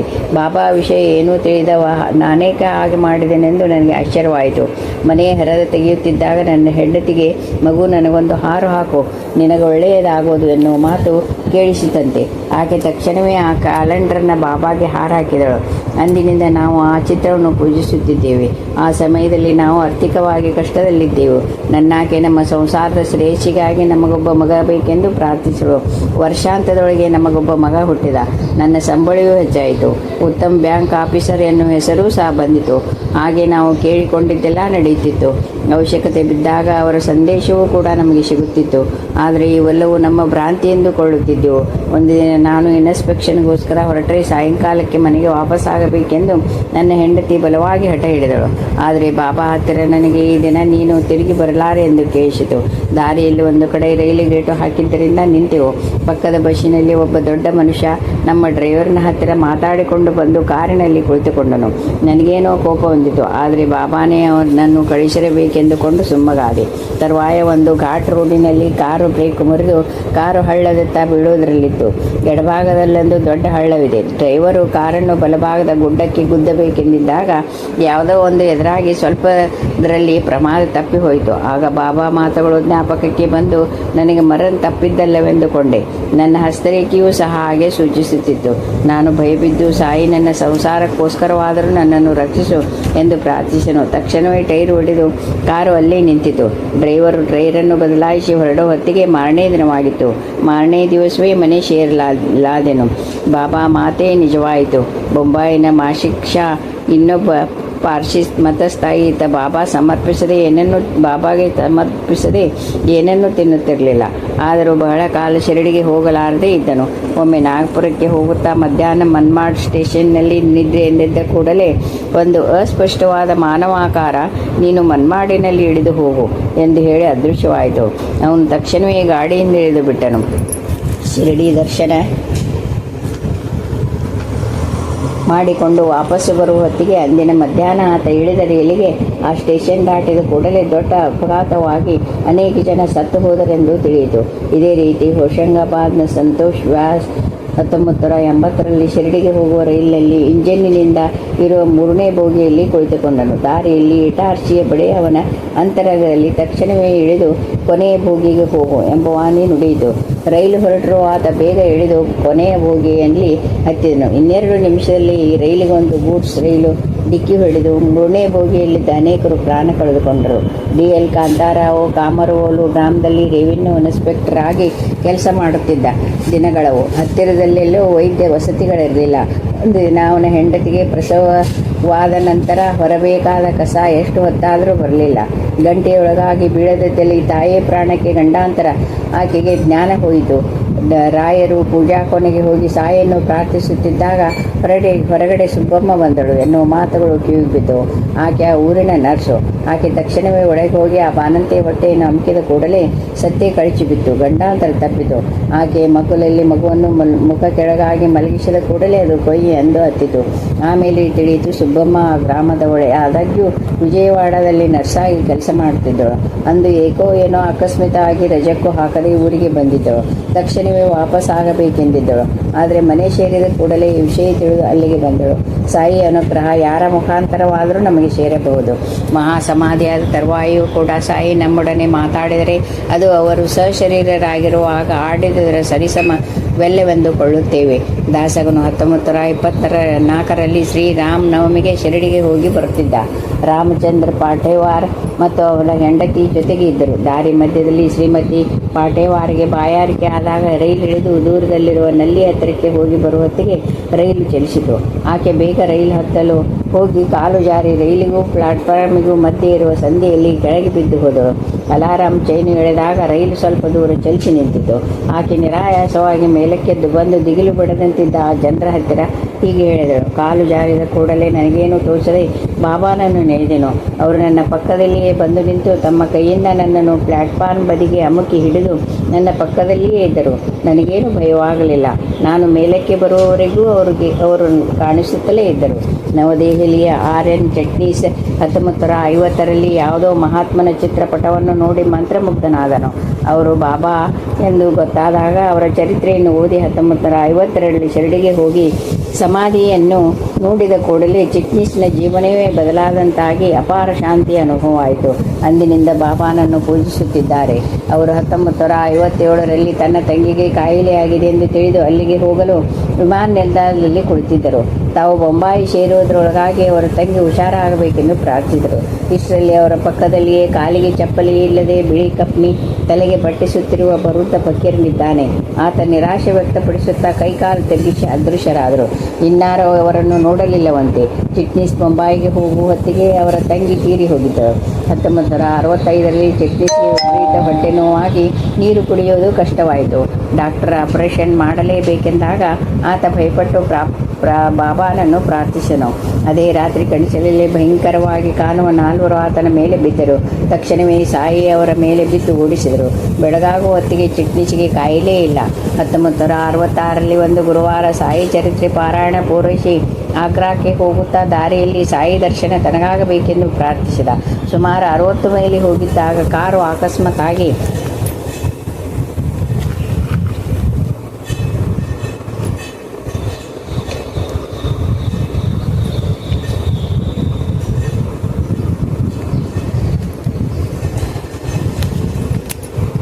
ನಿಂತು ಹೋಯಿತು. ಬಾಬಾನಂತಹ ಫಕೀರನೊಬ್ಬ ಕಾರು ಪಕ್ಕದಲ್ಲಿ ಬಂದು ನಿಂತು ಆಶೀರ್ವಾದ ಮಾಡಿ ದಕ್ಷಿಣೆ ತೆಗೆದುಕೊಂಡು ಮಾಯವಾದನು. ಡ್ರೈವರು ಬ್ರೇಕು ಹಾಕದಿದ್ದರೂ ಕಾರು ನಿಂತು ಹೋಗುವುದು ಚಿಟ್ನೀಸ್ಗೆ ಮತ್ತು ಅವರ ಮಗ ಮತ್ತು ಡ್ರೈವರಿಗೆ ಬಿಟ್ಟು ಕಾರಿನಲ್ಲಿ ಇನ್ನಾರಿಗೂ ಆ ಫಕೀರ ಕಾಣಿಸದಿರುವುದು ವಿಚಿತ್ರವೇ ಸರಿ. ಇಂತಹ ಅನುಭವಗಳನ್ನು ಸಾಯಿ ಎಲ್ಲ ಮತದವರಿಗೂ ಪ್ರಸಾದಿಸುತ್ತಿದ್ದಾರೆ. ಓಸಾಮಾ ಬಾರ್ನ್ ಎನ್ನುವ ಆಂಗ್ಲೇಯನೊಬ್ಬನಿಗೆ 1960ರಲ್ಲಿ ಕಲ್ಕತ್ತಾದಲ್ಲಿ ಅವರ ಪಕ್ಕದ ಮನೆಯಲ್ಲಿದ್ದ ಕುಮಾರಿ ಡಟ್ಟಿನ್ ತನ್ನ ಅನುಭವವನ್ನು ಹೀಗೆ ವಿವರಿಸಿದ್ದಾಳೆ. ಆಕೆ ಸ್ವಲ್ಪ ಕಾಲ ಒಂದು ಕ್ರೈಸ್ತ ಮಠದಲ್ಲಿದ್ದಾಗ ಅಲ್ಲಿನ ಅಧಿಕಾರಿಗಳಲ್ಲಿ ಪರಸ್ಪರ ಭಿನ್ನಾಭಿಪ್ರಾಯ ಉಂಟಾಗಿ ತಾನು ಆಶ್ರಮವನ್ನು ಬಿಟ್ಟು ಹೋಗಬೇಕಾದಲ್ಲಿ ತನ್ನ ಗತಿ ಏನೆಂದು ಆಲೋಚಿಸುತ್ತಾ ದಿಗಿಲು ಬಡಿದವಳಂತೆ ಕುಳಿತಿದ್ದಳು. ಒಬ್ಬ ಫಕೀರ ಬಂದು ನಿನಗೇನು ಭಯವಿಲ್ಲ, ಎಲ್ಲವೂ ಸರಿ ಹೋಗುವುದು ಎಂದು ಹೇಳಿ ದಕ್ಷಿಣೆ ಕೇಳಿದಾಗ ತಕ್ಷಣವೇ ಆಕೆ ಪ್ರಶಾಂತತೆಯನ್ನು ಅನುಭವಿಸಿದಳು. ತನ್ನ ಹತ್ತಿರ ದುಡ್ಡಿಲ್ಲವೆಂದು ಹೇಳಿದಾಗ ನಿನ್ನ ಗೂಡಿನಲ್ಲಿ 35 ರೂಪಾಯಿಗಳಿವೆ ನೋಡು ಎಂದ ಆ ಫಕೀರ. ನೋಡಿದರೆ ದುಡ್ಡಿದೆಯೇ ಹೊರತು ಫಕೀರನಿಲ್ಲ. ಕ್ರಿಶ್ಚಿಯನ್ ಹೆಂಗಸರ ಆಶ್ರಮಕ್ಕೆ ಪುರುಷ, ಅದರಲ್ಲೂ ಮಹಮ್ಮದೀಯ ಫಕೀರ ಹೇಗೆ ಬಂದನೆಂಬುದು ಆಶ್ಚರ್ಯವೇ ಸರಿ. ಆಕೆ ಆಶ್ರಮವನ್ನು ಬಿಟ್ಟು ಬಂದ ಮೇಲೂ ಆಕೆ ಸುರಳಿಯ ಅವಳನ್ನು ತುಂಬ ಪ್ರೇಮದಿಂದ ನೋಡಿಕೊಳ್ಳುತ್ತಾ ಇದ್ದಾನೆ. ಇದನ್ನೆಲ್ಲ ಕೇಳಿದ ಓಸಂಬಾರಣ ಆಕೆಯ ಆಕೆಗೆ ಸಾಯಿ ಪಟವನ್ನು ತೋರಿಸಿದಾಗ ಆಕೆ ಆಶ್ಚರ್ಯದಿಂದ ನನಗೆ ದರ್ಶನವಿತ್ತವರು ಇವರೇ ಎಂದಳು. ಮೆಹಬೂಬ್ ಪಾಷಾ ಸೆಪ್ಟೆಂಬರ್ 30, 1982ರಲ್ಲಿ ತನ್ನ ಹೆಂಡತಿಯ ಗರ್ಭಕೋಶದಲ್ಲಿ ವ್ರಣ ಇರುವುದೆಂದು ಗೂಡೂರಿನ ಡಾಕ್ಟರ್ ಸಿ.ಆರ್. ರೆಡ್ಡಿಯವರ ಆಸ್ಪತ್ರೆಯಲ್ಲಿ ಸೇರಿಸಿದನು. ಆಪರೇಷನ್ ಆಗುತ್ತಿದೆ. ಆಕೆಯ ಸ್ಥಿತಿ ಚಿಂತಾಜನಕವಾಗಿದೆ. ಭಾಷಾ ತಾನೊಬ್ಬನೇ ಡಾಕ್ಟರ್ ಅವರ ರೂಮಿನಲ್ಲಿದ್ದ ಬಾಬಾ ಪಟದ ಮುಂದೆ ಕಣ್ಣೀರು ಸುರಿಸುತ್ತಾ ಪ್ರಾರ್ಥಿಸುತ್ತಿದ್ದಾಗ ಹಿಂದಿನಿಂದ ಬಿಳಿಯ ಬಟ್ಟೆ ಧರಿಸಿದ್ದ ಒಬ್ಬ ಅಜಾನುಭಾವು ಅವನ ಭುಜವನ್ನು ತಟ್ಟಿ, ನಿನ್ನ ಹೆಂಡತಿಗೇನೂ ಆಗುವುದಿಲ್ಲ, ವ್ಯಥಪಡಬೇಡ ಎಂದರು. ಭಾಷಾ ಕಣ್ಣೀರು ಒರೆಸಿಕೊಂಡು ಹಿಂದಕ್ಕೆ ನೋಡುವ ಹೊತ್ತಿಗೆ ಅಲ್ಲಿ ಯಾರೂ ಇಲ್ಲ. ಮರುಕ್ಷಣದಲ್ಲಿಯೇ ಗಂಡಾಂತರದಿಂದ ಆಕೆ ಪಾರಾದಳೆಂದು ನರ್ಸು ಹೇಳಿದಳು. ಕರ್ನೂಲಿನ ದಯಾಳು ಶರಣ್ ಹೀಗೆ ಬರೆದಿದ್ದಾರೆ. 1981ರಲ್ಲಿ ಶ್ರೀ ಸಾಯಿ ಲೀಲಾಮೃತವನ್ನು, ಶ್ರೀ ಗುರುಚರಿತ್ರೆಯನ್ನು ಪಾರಾಯಣ ಮಾಡಿ ಸ್ವಾಮಿ ಅಯ್ಯಪ್ಪನ ದರ್ಶನಕ್ಕೆ ಹೋದೆನು. ಮೋಟಾರು ವ್ಯಾನ್ನಲ್ಲಿ ಸ್ವಲ್ಪ ದೂರ ಹೋದ ತರುವಾಯ ಇರುಮಡಿ ಹೊತ್ತು ಬೆಟ್ಟದ ಮೇಲೆ ಸ್ವಲ್ಪ ದೂರ ಹೋದಾಗ 49 ವರ್ಷಗಳಾಗಿರುವ ನನಗೆ ಸ್ವಲ್ಪ ನಿಶಕ್ತಿಯಾಗಿ ದಿಕ್ಕು ತೋಚದೆ ಬಾಬಾನನ್ನು ಪ್ರಾರ್ಥಿಸಿದೆ. ಕೆಲವೇ ಕ್ಷಣಗಳಲ್ಲಿ ಕೈಯಲ್ಲಿ ಕೋಲು, ಕಾಲಿಗೆ ರಬ್ಬರ್ ಚಪ್ಪಲಿ ಹಾಕಿಕೊಂಡಿರುವ ಒಬ್ಬ ವೃದ್ಧ ಬಂದು ನನ್ನ ಎಡಗೈಯನ್ನು ತನ್ನ ಕಂಕಳಲ್ಲಿಟ್ಟುಕೊಂಡು, ಭಯವೇನಿಲ್ಲ, ನಿಧಾನವಾಗಿ ನನ್ನ ಜೊತೆ ನಡಿ ಎಂದರು. ತಕ್ಷಣವೇ ನಿಶಕ್ತಿಯೆಲ್ಲ ಮಾಯ ಮಾತು. ಈತನಾರು ಬೆಟ್ಟದ ಮೇಲಕ್ಕೆ ಚಪ್ಪಲಿ ಹಾಕಿಕೊಂಡು ಬಂದಿದ್ದಾನಲ್ಲ ಎಂದುಕೊಂಡೆ. ಆ ಜನರ ನೂಕುನುಗ್ಗಲಿನಲ್ಲಿ ಕೆಲವರು ಕಾಲು ಜಾರಿ ಬೀಳುತ್ತಿದ್ದಾರೆ, ಕೆಲವರು ಇರುಮಿಡಿ ಬಿದ್ದು ಹೋಗಿದೆ. ಪ್ರತಿಯೊಬ್ಬರು ಬಹು ಪ್ರಯಾಸಪಟ್ಟು ನಡೆಯುತ್ತಿದ್ದಾರೆ. ಅರ್ಧ ಗಂಟೆಯಲ್ಲಿ ಬೆಳಗುತ್ತಿರುವ ಲೈಟಿನ ದೀಪದ ಹತ್ತಿರಕ್ಕೆ ಬಂದ ಕೂಡಲೇ ನನ್ನ ಕೈ ಅವರ ಕಂಕುಳಿಂದ ಜಾರಿತು. ಅವನಿಗೆ ಕೃತಜ್ಞತೆಯನ್ನು ಸೂಚಿಸುವನೆಂದು ನೋಡಿದಲ್ಲಿ ಅವರೆಲ್ಲಿಯೂ ಕಾಣಿಸಲಿಲ್ಲ. ಎಲ್ಲರ ಕಾಲಗಳನ್ನು ಪರೀಕ್ಷಿಸುತ್ತಾ ಇದ್ದಾಗ ಅಲ್ಲಿ ಚಪ್ಪಲಿ ಹಾಕಿಕೊಂಡಿದ್ದವರಾರೂ ಇಲ್ಲ. ಆ ರೂಪದಲ್ಲಿ ಬಂದ ಸಾಯಿಯೇ ನನ್ನನ್ನು ಗುರುತಪ್ಪುವಂತೆ ಮಾಡಿದರು. ಒಮ್ಮೆ ಶಿರಡಿಗೆ 600 ಜನ ಭಕ್ತರು ಬರುತ್ತಿದ್ದಾರೆಂದು ಸಾಯಿ ಸಂಸ್ಥಾನದ ಅಧಿಕಾರಿಯಾದ ಪಾಠಕರಿಗೆ ಸುದ್ದಿ ಕಳಿಸಿದರು. ಅದರ ಏರ್ಪಾಡಿಗೆ 1200 ರೂಪಾಯಿಗಳಾದರೂ ಬೇಕಾಗಿತ್ತು. ಆದರೆ ಬಂದ ಹಣವನ್ನೆಲ್ಲ ಟ್ರೇಜಿಗೆ ಕಟ್ಟಾಗಿದೆ. ಏನು ಮಾಡುವುದು ಎಂದುಕೊಳ್ಳುತ್ತಿದ್ದಾಗ ಯಾರೋ ಇಬ್ಬರು ಭಕ್ತರು ಬಂದು, ನಾವು ಹಿಂದೆ ಹೊರಟು ಹೋಗಬೇಕು, ಈ ಹಣವನ್ನು ನಾಳೆ ಉಪಯೋಗಿಸಿಕೊಳ್ಳಿ ಎಂದು ಅಂಗಲಾಚಿಕೊಂಡು 1200 ರೂಪಾಯಿಗಳನ್ನು ಕೊಟ್ಟು ಹೊರಟು ಹೋದರು. ತಾವು ಶಿರಡಿ ಗ್ರಾಮಸ್ಥರೆಂದು ಹೇಳಿಕೊಂಡರು. ಆದರೆ ವಿಚಾರಿಸಲಾಗಿ ಅವರು ಗ್ರಾಮಸ್ಥರಲ್ಲವೆಂದು ತಿಳಿಯಿತು. ಮಾರನೇ ದಿನ ಒಬ್ಬ ಭಕ್ತ ಪಾಠಕತ್ತಿರ ಸಾಯಿ ಅಬ್ದುಲ್ಲಾ ರೂಪಗಳಲ್ಲಿ ಬಂದು ನಿಮಗೆ ಹಣ ಕೊಟ್ಟ ಹಾಗೆ ನನಗೆ 3 ದಿನಗಳ ಹಿಂದೆ ಕನಸಾಯಿತು ಎಂದು ಹೇಳಿದನು. ಬಾಬಾ ತಮ್ಮ ಭಕ್ತರು ಹಸಿದುಕೊಂಡಿರಲು ಎಂದಿಗೂ ಬಿಡುತ್ತಿರಲಿಲ್ಲ. ಬೋರಿ ಬಂದರಿಗೆ ಸೇರಿದ ಒಬ್ಬ ನ್ಯಾಯವಾದಿ ಶಿರಡಿಗೆ ಹೋಗುತ್ತಿದ್ದಾಗ ರೈಲು ಟಿಕೆಟನ್ನು 1000 ರೂಪಾಯಿಗಳನ್ನು ರೈಲಿನಲ್ಲಿ ಯಾರೋ ಕದ್ದು ಬಿಟ್ಟರು. ಈ ವಿಷಯವನ್ನು ಟಿಕೆಟ್ ಕಲೆಕ್ಟರ್ಗೆ ಹೇಳಿದಾಗ ಒಪ್ಪಿಕೊಳ್ಳಲಿಲ್ಲ. ಅಷ್ಟರಲ್ಲಿ ಒಬ್ಬ ವೃದ್ಧ ಅವನ ಕೈಗೆ ಒಂದು ಟಿಕೆಟ್ ಕೊಟ್ಟು, ತಮ್ಮ ಕಡೆಯವರು ಬರಬೇಕಾದವರು ಯಾರೋ ಬರಲಿಲ್ಲವಾಗಿ ಆ ಟಿಕೆಟ್ ಉಪಯೋಗವಿಲ್ಲದೆ ಇದೆ ಎಂದು ಹೇಳಿದನು. ತಾನು ಸಾಯಿ ಭಕ್ತನೆಂದು ಪರಿಚಯ ಮಾಡಿಕೊಂಡು ಅವರ ಶಿರಡಿ ಖರ್ಚನ್ನೆಲ್ಲ ವಹಿಸಿಕೊಂಡು ಕಡೆಯಲ್ಲಿ ಬಾಬಾ ಚರಿತ್ರೆಯ ಗ್ರಂಥವನ್ನು ಸಹ ತೆಗೆದುಕೊಟ್ಟನು. ಬೊಂಬಾಯಿಗೆ ತನ್ನ ವಿಳಾಸವನ್ನು ಕೊಟ್ಟು ಹೊರಟು ಹೋದನು. ನ್ಯಾಯವಾದಿ ವಾಪಸ್ಸು ಪ್ರಯಾಣ ಮಾಡುತ್ತಿದ್ದಾಗ ದಾರಿಯಲ್ಲಿ ಚರಿತ್ರಾ ಗ್ರಂಥವನ್ನು ತೆಗೆದಾಗ ಅದರಲ್ಲಿ 10 ರೂಪಾಯಿಗಳ 10 ನೋಟಿದ್ದವು. ಅಲ್ಲದೆ ಅವನು ಮನೆ ಸೇರಿದಾಗ ರೈಲಿನಲ್ಲಿ ಕಳೆದು ಹೋಗಿದ್ದ ಪರ್ಸು ಬಾಬಾ ಪಟದ ಹತ್ತಿರ ಇದೆ. ಆ ವೃದ್ಧನಿಗೆ ಕೊಡಬೇಕಾದ ಹಣವನ್ನು ಹಿಂದಿರುಗಿಸಬೇಕೆಂದು ಅವನು ಕೊಟ್ಟಿದ್ದ ವಿಳಾಸವನ್ನು ಬೊಂಬಾಯಿಯಲ್ಲಿ ಎಷ್ಟು ಹುಡುಕಿದರೂ ಸಿಗಲಿಲ್ಲ. ಆ ವೃದ್ಧ ಸಾಯಿ ಬಾಬಾನೇ. ರಾಹೂರಿಯಲ್ಲಿ ಕುಲಕರ್ಣಿಯ ತಂದೆ 1965ರಲ್ಲಿ ಅಸ್ವಸ್ಥನಾದಾಗ ಒಬ್ಬ ಫಕೀರ್ ಬಂದನು. ರೋಗಿ ಹೆಂಡತಿ ಅವನಿಗೆ ಭಿಕ್ಷೆಯನ್ನು ಕೊಟ್ಟು ತನ್ನ ಗಂಡನನ್ನು ಕಾಪಾಡಬೇಕೆಂದು ಕೇಳಿಕೊಂಡರು. ಆತ ಒಂದು ಚಿಟಿಕೆ ತನ್ನ ಪಾದಧೂಳಿಯನ್ನಿತ್ತು, ಇದನ್ನು ನೀರಿನಲ್ಲಿ ಸೇವಿಸೆಂದು ಹೇಳು, 3 ದಿನಗಳಲ್ಲಿ ತಗ್ಗಿ ಹೋಗುವುದು. ತಕ್ಷಣವೇ ಅವನನ್ನು ದರ್ಶನಕ್ಕೆ ಶಿರಡಿಗೆ ಬಾ ಎಂದು ಹೇಳಿ ಹೊರಟು ಹೋದನು. ಹಾಗೆಯೇ 3 ದಿನಗಳಲ್ಲಿ ಅವನ ಕಾಯಿಲೆ ಕಡಿಮೆಯಾಯಿತು. ಆ ಕುಟುಂಬ ಶಿರಡಿಯಲ್ಲೇ ಬಂದು ನೆಲೆಸಿದರು. 1976ರಲ್ಲಿ ಕುಲಕರ್ಣಿಗೆ ಹುಷಾರು ತಪ್ಪಿತು. ಒಂದು ದಿನ ಅವನಿಗೆ ಬೆಳಿಗ್ಗೆ ಎಚ್ಚರವಾಗುವ ಹೊತ್ತಿಗೆ ಬಾಬಾ ಅವನ ಪಕ್ಕದಲ್ಲಿ ಕಂಡರು. ಆಗ ಮನೆಯ ಬಾಗಿಲುಗಳೆಲ್ಲ ಹಾಕಿಯೇ ಇದೆ. ಮನೆಗೆ ಕಳ್ಳರು ನುಗ್ಗಿರಬೇಕೆಂದು ಹೆದರಿ ಅವನು ಕೂಗಿಕೊಳ್ಳುವಷ್ಟರಲ್ಲಿ ಬಾಬಾ ನಾಲ್ಕು ಆಶೀರ್ವಾದ ಮಾಡಿ ಮಾಯವಾದರು. ಬೆಳಗಾಗುವ ಹೊತ್ತಿಗೆ ಅವನ ಕಾಯಿಲೆ ವಾಸಿಯಾಗಿತ್ತು. ಒಬ್ಬಾಕೆ ಬಡ ವಿತಂತು 1965ರಲ್ಲಿ ಪೋಲಿಯೋ ಬಂದಿದ್ದ ತನ್ನ ಮಗನನ್ನು ಕರೆದುಕೊಂಡು ಶಿರಡಿಗೆ ಬಂದಳು. ಅವನನ್ನು ಒಬ್ಬ ಕೂಲಿಗಾರನ ಭುಜದ ಮೇಲೆ ಕೂರಿಸಿ ಸಮಾಧಿಗೆ ಪ್ರದಕ್ಷಿಣೆ ಹಾಕುತ್ತಿದ್ದಾಳೆ. ಆ ಹುಡುಗ ನಾಚಿಕೆ ಪಟ್ಟು ತನ್ನ ಬದಲು ತನ್ನ ತಾಯಿಯನ್ನೇ ಪ್ರದಕ್ಷಿಣೆ ಹಾಕೆಂದು ಹೇಳಿ ತಾನೊಬ್ಬನೇ ರೂಮ್ನಲ್ಲಿ ಕೂತಿದ್ನು. ಅಕಸ್ಮಾತ್ತಾಗಿ ಒಬ್ಬ ಸಾಧು ಅವನೆದುರಿಗೆ ಕಾಣಿಸಿಕೊಂಡು ಅವನನ್ನು ಬಲವಂತವಾಗಿ ಮೇಲಕ್ಕೆ ಬಿಸಿ ಸಮಾಧಿಯ ಹತ್ತಿರಕ್ಕೆ ಕರೆದುಕೊಂಡು ಹೋದನು. ಅಲ್ಲಿ ಅವನಿಗೆ ಒಂದು ಕಂಬವನ್ನು ಹಿಡಿದುಕೊಂಡು ನಿಂತುಕೊಳ್ಳಬೇಕೆಂದು ಹೇಳಿ ಮಾಯವಾದನು. ತರುವಾಯ ಮಗ ತನ್ನ ಜೊತೆ ನಡೆಯುವುದನ್ನು ನೋಡುವವರಿಗೂ ತಾಯಿ ಅವನು ಹೇಳಿದ ಸಂಗತಿಯನ್ನು ನಂಬಲಿಲ್ಲ.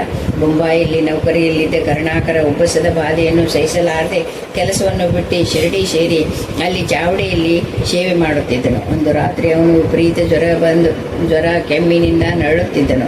ಸ್ವಲ್ಪ ನಿದ್ರೆ ಬಂದ ಹಾಗಾದ ಕೂಡಲೇ ಕನಸಿನಲ್ಲಿ ಸಾಯಿ ಕಂಡು ದುನಿಗೆ ತೆಂಗಿನಕಾಯಿ ಧೂಪ ಆರತಿ ಸಮರ್ಪಿಸು ಎಂದರು. ಅವನು ಮಾರನೇ ದಿನ ದುನಿ ಪೂಜೆ ಮಾಡಿದ ಮೇಲೆ ಬೆಳಗಿನ ಸಂಕಟ ನಿಂತಿತು. ರಾತ್ರಿ ಮಾತಾ ಉಪವಾಸ ಇರುತ್ತಿತ್ತು. ಅವನು ಒಂದೇ ಹೊತ್ತು ಊಟ ಮಾಡಿ ದಿನವೆಲ್ಲ ದುಡಿಯುತ್ತಿದ್ದನು. ಆ ದಿನಗಳಲ್ಲಿ ಶಿವನೇಶ್ವರ ಸ್ವಾಮಿ ಮಧ್ಯಾಹ್ನದ ಭೋಜನವಾದ ಮೇಲೆ ದ್ವಾರಕಾಮಯಿಯಲ್ಲಿಯೋ ಶಾಲೆಯಲ್ಲಿಯೋ ಮಲಗಿಕೊಳ್ಳುತ್ತಿದ್ದರು. ಒಂದು ದಿನ ಸಾಯಂಕಾಲ 4 ಗಂಟೆಯ ಸಮಯದಲ್ಲಿ ಕರುಣಾಕರ ಬಂದು ನನಗೆ ತಿನ್ನಲು ನೀವೇನಾದರೂ ಕೊಟ್ಟಿರೇನು ಎಂದು ಕೇಳಿದ. ಶಿವನೇಶನ್ ಸ್ವಾಮಿಯನ್ನು ಅವರು ಇಲ್ಲವೆಂದರು. ಅವನು ಆಶ್ಚರ್ಯಪಟ್ಟು, ಇದೇನು, ನನಗೊಂದು ಬೇರನ್ನು ಕೊಟ್ಟು ಅದನ್ನು ಬಾಯಲ್ಲಿಟ್ಟುಕೋ, ನಿನ್ನ ಬಾಯಿ ತಗ್ಗಿ ಹೋಗೋದು ಎಂದು ನೀವೇ ಹೇಳಿದರಲ್ಲವೇ ಎಂದು ಹೇಳಿ ಆ ಬೇರನ್ನು ತೋರಿಸಿದನು. ಇಬ್ಬರು ಆಶ್ಚರ್ಯಪಟ್ಟು ಅದು ಸಾಯಿ ಲೀಲೆಯೇ ಇರಬೇಕೆಂದುಕೊಂಡರು. ಅಂದಿನಿಂದ ಅವನು ಗುಣಮುಖನಾದನು. ಆದರೆ ಅವನು ಶಿರಡಿಯನ್ನು ಬಿಟ್ಟು ಹೊರಟರೆ ಕಾಯಿಲೆ ಮರುಕಳಿಸಿ ಶಿರಡಿಗೆ ಬಂದ ತಕ್ಷಣ ಗುಣವಾಗುತ್ತಿತ್ತು. ಅದಕ್ಕೆ ಅವನು ಶಿರಡಿಯಲ್ಲೇ ಎದ್ದು ಬಿಟ್ಟನು. ರಾಜಮಹೇಂದ್ರಿಯ ಜೆ.ವಿ. ರಮಣಮೂರ್ತಿ ಹೀಗೆ ಬರೆಯುತ್ತಾರೆ: ಸ್ವಭಾವತಃ ನಾನು ಕೋಪಿಷ್ಟ, ಅನೇಕ ತಪ್ಪುಗಳನ್ನು ಮಾಡಿದ್ದೇನೆ. ಶ್ರೀ ಸಾಯಿ ಲೀಲಾಮೃತನು ಒಂದು ಸಾರಿ ಓದಿದಾಗ ನನ್ನ ಕೋಪ ತಗ್ಗಿ ಹೋಯಿತು. ಸ್ವಲ್ಪ ದಿನಗಳಾದ ಮೇಲೆ ನಾನು ಕೃಷ್ಣನಾಗುತ್ತಿರುವಂತೆ ಕಂಡಾಗ ಡಾಕ್ಟರ್ ಪರೀಕ್ಷೆ ಮಾಡಿ ನನಗೆ ಕ್ಯಾನ್ಸರ್ ಎಂದರು. ನಾನು ಚಿಕಿತ್ಸೆಗೆ ಮದ್ರಾಸಿಗೆ ಹೋಗಬೇಕೆಂದು 3,000 ರೂಪಾಯಿಗಳನ್ನು ಸಿದ್ಧಪಡಿಸಿಕೊಂಡು ಜೂನ್ 25ರ ಸಾಯಂಕಾಲ ಶ್ರೀ ಸಾಯಿ ಲೀಲಾಮೃತ ಪಾರಾಯಣ ಮಾಡುತ್ತಿದ್ದಾಗ ಒಬ್ಬ ವೃದ್ಧ ಬ್ರಾಹ್ಮಣ ವಿಠಲನಾಮ ಮುದ್ರಿತ ಶಾಲೊಂದನ್ನು ಹೊದ್ದುಕೊಂಡು ನನ್ನ ಬಳಿಗೆ ಬಂದನು. ಮೊದಲು ನನ್ನ ಹತ್ತಿರ ಗ್ರಂಥವನ್ನು ಹೀಗೂ ಹಾಗೂ ತಿರುವಿ ಹಾಕಿ, ಪುಸ್ತಕ ಚೆನ್ನಾಗಿದೆ, ನನಗೆ 20 ರೂಪಾಯಿಗಳು ಬೇಕೆಂದನು. ನನ್ನ ಹತ್ತಿರ ದುಡ್ಡಿಲ್ಲವೆಂದಾಗ ಮದ್ರಾಸಿಗೆ ಹೊರಟಿರುವಲ್ಲವೇ, ಹೋಗಿ ಬಾ, ನಿನಗೇನೂ ಆಗಿಲ್ಲ ಎಂದು ಹೇಳಿ ಹೊರಟು ಹೋದರು. ಇಷ್ಟರಲ್ಲಿ ನನ್ನ ಹೆಂಡತಿ ಬಂದು ಆ ರೂಪದಲ್ಲಿ ಬಾಬಾನೇ ಬಂದಿರಬೇಕೆಂದು ಹೇಳಿದ ಕೂಡಲೇ ನನಗೆ ಸಹಿಸಲಾರದ ದುಃಖವಾಗಿ ಮಾರನೇ ದಿನ ಗುರುವಾರ ಭರದ್ವಾಜರನ್ನು ಕೇಳಿದೆ. ಅದಕ್ಕವರು ಬಾಬಾಗೆ ಊದುಬತ್ತಿ ಹಚ್ಚಿ ಕ್ಷಮಾಪಣೆ ಕೇಳುವೆಂದರು. ನಾನು ಹಾಗೆಯೇ ಮಾಡಿದೆ. ಅಂತೂ ಸಾಯಂಕಾಲ ನಾನು ಸತ್ಸಂಗದಿಂದ ವಾಪಸ್ಸು ಬರೋದ್ರೊಳಗಾಗಿ ಆರುದ್ಧ ಬಂದು 20 ರೂಪಾಯಿ ಪಡೆದುಕೊಂಡು ಹೋದರಂತೆ. ಆಮೇಲೆ ನನ್ನನ್ನು ಮದ್ರಾಸಿನಲ್ಲಿ ಪರೀಕ್ಷೆ ಮಾಡಿದಾಗ ನನ್ನ ಕಾಯಿಲೆ ಕ್ಯಾನ್ಸರ್ ಅಲ್ಲವೆಂದು ಹೇಳಿದರು. ಎಸ್ ಬಾಬು ಅಲಿ ಹೀಗೆ ಬರೆಯುತ್ತಾನೆ: BA ಓದಿದ ನಾನು ನಾಸ್ತಿಕನಾಗಿ ಊರೆಲ್ಲ ಅಲಿಯುತ್ತಿದ್ದೆ. 1985ರಲ್ಲಿ ನನಗೆ ಮದುವೆಯಾಗಿ ನನ್ನ ಸಹೋದರಿಯೊಂದಿಗೆ ಓಂಗೋಲಿಗೆ ಬರ್ತಿದ್ದರೆ ಅವಳಿಗೆ ಜ್ವರ ಬಂತು. ಒಂದು ಸ್ಟೇಷನ್ನಲ್ಲಿ ಒಬ್ಬ ಸಾಧು ಬಂದು ಸಾಯಿಯನ್ನು ಸ್ಮರಿಸುತ್ತಾ ವಿಭೂತಿ ಕೊಟ್ಟ. 1 ಗಂಟೆಯೊಳಗೆ ಆಕೆ ಜ್ವರ ತೆಗೆಯಿತು. ಅಂದಿನ ನನಗೆ ಬಾಬಾನಲ್ಲಿ ವಿಶ್ವಾಸ ಉಂಟಾಗಿ ಶ್ರೀ ಗುರುಚತ್ರಿ ಶ್ರೀ ಸಾಯಿ ಲೀಲಾಮೃತ ಪಾರಾಯಣ ಮಾಡುತ್ತಿದ್ದೇನೆ. ಇದಕ್ಕೆ ಹಿಂದಿನ ವರ್ಷ ನನ್ನ ತಾಯಿ ತಂದೆಗಳು ಪಾರಾಯಣ ಮಾಡುತ್ತಿದ್ದಾಗ ಒಬ್ಬ ಸಾಧು ಓಂಗೋಲಿನಲ್ಲಿ ನಮ್ಮ ಮನೆಗೆ ಬಂದು ನನಗೆ ಬೇಗನೆ ವಿವಾಹವಾಗುವುದೆಂದು ನಾನು ಸೆಪ್ಟೆಂಬರ್ 1985ರಲ್ಲಿ ಬರುವೆನೆಂದು ಹೇಳಿದರು. ಈ ಮಧ್ಯದಲ್ಲಿ ನನಗೊಬ್ಬಳು ಮಗಳು ಹುಟ್ಟಿದಳು. ಆ ತರುವಾಯ ಆ ಸಾಧು ನಮ್ಮ ಎದುರು ಮನೆಗೆ ಬಂದು ನಮ್ಮ ಮನೆಯಲ್ಲಿ ಗುಲಾಬಿ ಇರುವುದೆಂದು, ಆದ್ದರಿಂದ ತಾವು ಹೊರಟಿರುವ ಮನೆಗೆ ಹೋಗುವುದಿಲ್ಲವೆಂದು ಹೇಳಿದ್ರಂತೆ. ಮಗಳು ಹುಟ್ಟಿದ 41ನೆಯ ದಿನ ಮಾಸ್ಟರವರ ಹತ್ತಿರಕ್ಕೆ ಮಗುವನ್ನು ಕರೆದುಕೊಂಡು ಹೋಗಿ ಅವರಿಗೆ ಒಪ್ಪಿಗೆಯಾದ ಹೆಸರಿಡಬೇಕೆಂದು ಕೇಳಿಕೊಂಡಾಗ ಅವರು ಆ ಮಗುಗೆ ಗುಲಾಬಿ ಎಂದು ಹೆಸರಿಟ್ಟರು. ಒಂದು ದಿನ ರಾತ್ರಿ ಶ್ರೀಮತಿ ವಿ ಅರುಂಧತಿ ಪೈಲಾಲ್ನಲ್ಲಿ ನಮ್ಮ ಮನೆಯ ಜಗಲಿಯ ಮೇಲೆ ಮಲಗಿದ್ದಾರೆ. ದೇವರ ಮನೆಯಿಂದ ಆ ಬಾಬಾ ಬಂದು ಅಡ್ಡನಾಗಿರುವ ಮಂಚವನ್ನು ತೆಗಿ, ಅಲ್ಲಿ ಹುಡುಗ ಅಪಾಯದಲ್ಲಿ ಸಿಕ್ಕಿ ಹಾಕಿಕೊಂಡಿದ್ದಾನೆ ಎಂದು ಮಂಚವನ್ನು ತೆಗೆದ ಕೂಡಲೇ ಹೊರಕ್ಕೆ ಹೋಗಿ ಪುನಃ ಬಂದು, ಅದೃಷ್ಟ, ನೀನು ಮಂಚವನ್ನು ತೆಗೆಯುವುದರಲ್ಲಿ ತಡವಾದ್ದರಿಂದ ನಾನೊಂದು ಮರವನ್ನು ಅಡ್ಡವಾಗಿ ಹಾಕಿದೆನು, ಅದಕ್ಕೆ ಹೊಡೆದು ಜೀಪು ನಿಂತಿತು ಎಂದು ಹೇಳಿ ದೇವರ ಮನೆಯೊಳಗೆ ಹೊರಟು ಹೋದರು. ಸ್ವಲ್ಪ ಹೊತ್ತಿಗೆ ಸುದ್ದಿ ಬಂತು. ಅವರ ಮಗ ನಾಗಾರ್ಜುನ ಸಾಗರದಲ್ಲಿ ಜೂನಿಯರ್ ಇಂಜಿನಿಯರ್. ಸರಿಯಾಗಿ ಅದೇ ಸಮಯಕ್ಕೆ ಅವನು ಕೂತಿದ್ದ ಜೀಪು ಒಂದು ಇಳಿಜಾರಿನಲ್ಲಿ ಸಮೀಪಿಸುತ್ತಿದ್ದಾಗ ಅದರ ಬ್ರೇಕ್ ಹಿಡಿಯಲಿಲ್ಲ. ಕೆಲವೇ ಎಡೆಗಳ ದೂರದಲ್ಲಿ ಜೀಪು ಒಂದು ಹಳ್ಳಕ್ಕೆ ಬೀಳುವುದೆಂದುಕೊಂಡಿದ್ದಾಗ ವಿಚಿತ್ರವಾಗಿ ಒಂದು ಮರಕ್ಕೆ ಹೊಡೆದು ನಿಂತು ಹೋಯಿತು. ಯಾರಿಗೇನೂ ಆಗಲಿಲ್ಲ. ಮನೆಯಲ್ಲಿ ಸಾಯಿಬಾಬಾ ಪಟವಿದ್ದರೆ ಸಾಯಿ ಇದ್ದಂತೆ. ಗುಜರಾತಿನಲ್ಲಿ 1898 1976ರ ಮಧ್ಯಕಾಲದಲ್ಲಿ ಚುನಿಲಾಲ್ ಆಶಾರಾಮ್ ಭಗತ್ ಎನ್ನುವ ಶ್ರೇಷ್ಠ ಸಾಯಿ ಭಕ್ತನಿದ್ದನು. ಅವನ ಮೊದಲು ಶ್ರೀ ಉಪಾಸನೆ ಬಾಬಾ ಹತ್ತಿರ ಉಪದೇಶವನ್ನು, ತರುವಾಯ ಶ್ರೀ ಧುನೀವಾಲೆ ದಾದ ಹತ್ತಿರ ಅನುಗ್ರಹವನ್ನು ಸಹ ಹೊಂದಿದನು. ಆ ತರುವಾಯ ತರುವಾಯ ಆತ ಒಂದು ದಿನ ಸಂಜೆ ಕರಾಚಿಯಲ್ಲಿ ಸಮುದ್ರ ತೀರದಲ್ಲಿ ನಡೆಯುತ್ತಿದ್ದನು. ಹಠಾತ್ತಾಗಿ ಶ್ರೀ ಸಾಯಿಬಾಬಾ ಅವನಿಗೆ ಪ್ರತ್ಯಕ್ಷವಾಗಿ ಆತನನ್ನು ಸಮುದ್ರದ ನೀರಿನಲ್ಲಿ ನಡಿ ಎಂದರು. ತಕ್ಷಣವೇ ಅವನು ಸಮುದ್ರಕ್ಕೆ ನಡೆದನು. ಅವನು ತಲೆ ಮುಳುಗಿದ ತಕ್ಷಣವೇ ಅಲೆಯೆಂದು ಹೊಡೆದು ಅವನನ್ನು ದಡದಲ್ಲಿ ಬೀಳಿಸಿತು. ಆದರೆ ಆಗ ಅವನಿಗೆ ಬಾಯ ಸ್ಮೃತಿ ತಪ್ಪಿತು. ಬಹಳ ಹೊತ್ತಿನವರೆಗೆ ಎಚ್ಚರವಾಗಲಿಲ್ಲ. ಅವನು ತಿರುಗಾ ಮನೆಗೆ ಹೋದನು. ಆ ತರುವಾಯ ಒಂದು ಬಕ್ರೀದ್ ದಿನ ಅವನಿಗೆ ಮಸೀದಿಗೆ ಹೋಗಿ ನಮಾಜ್ ಮಾಡಬೇಕೆನಿಸಿತು.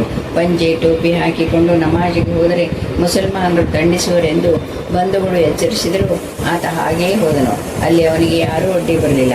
ಆತ ನಮಾಜನ್ನು ಪೂರೈಸಿ ಹೊರಕ್ಕೆ ಬಂದ ಕೂಡಲೇ ಪುನಃ ಸಾಯಿಬಾಬಾ ಅವನಿಗೆ ಭೌತಿಕವಾಗಿ ದರ್ಶನ ಕೊಟ್ಟು ಭುಜವನ್ನು ತಟ್ಟಿ, ಬೇಷ್, ಬಹಳ ಒಳ್ಳೆಯ ಕೆಲಸ ಮಾಡಿದೆ, ಈಗ ನಗ್ನನಾಗಿ ಮನೆಗೆ ಹೋಗು ಎಂದರು. ಅವನು ಬೆಕ್ಕಸ ಬೆರಗಾದನು.